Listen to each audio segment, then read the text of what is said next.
Welcome back. I'm George.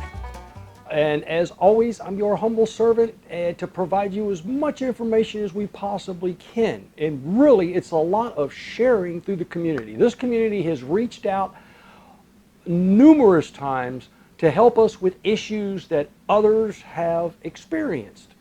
So, if you get an opportunity, of course, comment below. We enjoy that and answer all your comments and or at least like them. So, now, of course, you can always get in touch with me. Almost always available.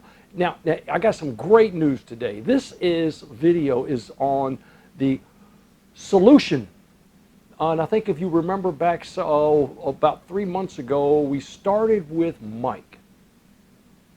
Hey, how you doing? My name's Mike. This here's my baby, and then I've added a bunch of stuff to it, custom. And as you can hear, maybe you can tell by now, I'm also blind. That's my talking thermometer up, taking a temp at the head. And so, Mike, we reached out to the community, and I'll tell you, the overwhelming response we got from the community was nothing but love and help and assistance. And we've got a solution.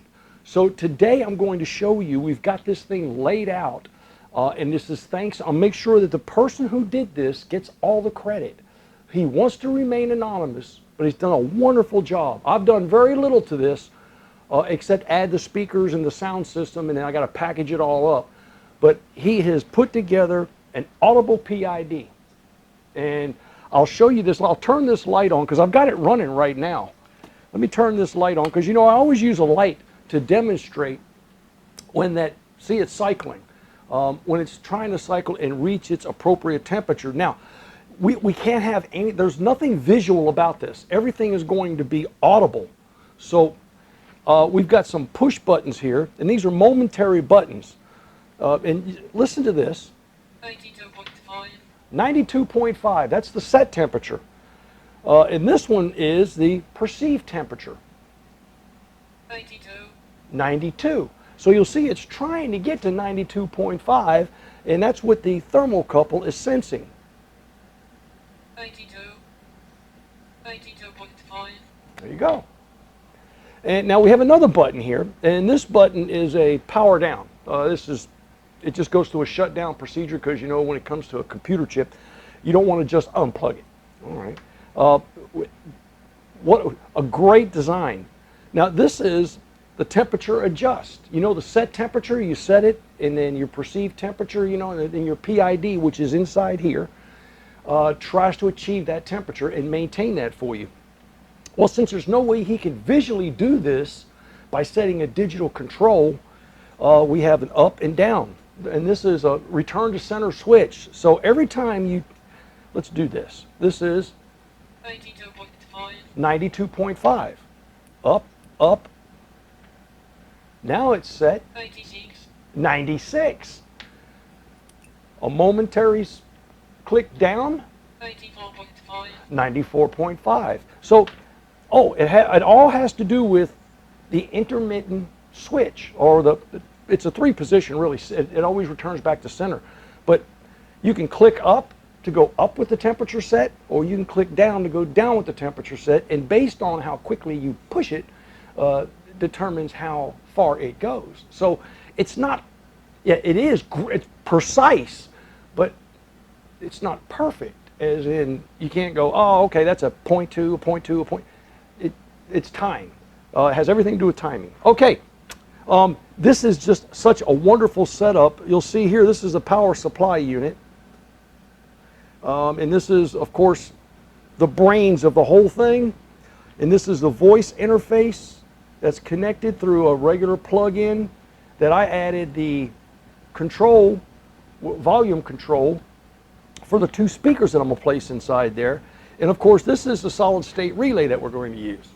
Now, I'm just overwhelmed, and Mike, this thing works. I've played with it, I've messed with it, I've done a bunch of, I'm so impressed, and I'll tell you, I really wish I could tell you the person individually who is responsible for 98% of this, but they want to remain anonymous, and I'll respect that. But I know you wanted to know when it happened, and by golly, it's happened. So I'll be back shortly because it's going to take me the rest of the day to get this packaged up. in a way that it will assist someone who is visually impaired, and everything works audibly. You gotta love it. Thanks to the community, you made this. Just wanted to give you an update. I've made some progress there. I've got my speakers mounted, on and off switch, and so what I'm gonna do is I'm gonna put the set temperature here, the perceived temperature here, the reboot or shutdown, and then in the center I'm gonna put that toggle switch, so it'll be up for increase and down for decrease.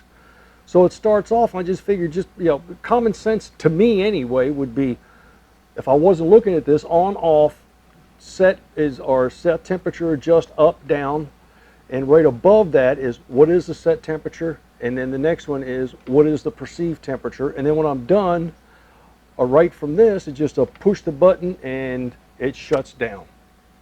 Hey, I think I got that. So that's the way I'm going about it, and this is kind of what it looks like on the inside for right now. I got a little bit more mess to clean up. Well, it may have been an all-day job, but I'll tell you what, it worked out perfect. We've got it all mounted. Here's the on and off, and that's for the main power. So that's a simple up, on, down, off. And of course, this is the set temperature. Up is increase, down is decrease. 91.5. That's the set point, 91.5. 91.5. And this is the perceived temperature from the probe. Look, there it is. 92.3. 92.3. So, all in all, a wonderful build for a guy who definitely deserves this. Yep, we decorate all of our PIDs with an American flag, and of course, with the sticker and Happy Distilling Georgia. So, last but not least, the last thing I didn't show you, this is a shutdown. Here we go. Shutting down. That's all there is to it. Now we got to find a way to get this to Mike. So stay tuned, and we'll show you how we accomplish that. And until next time, you know it. Thank you. Happy Distilling.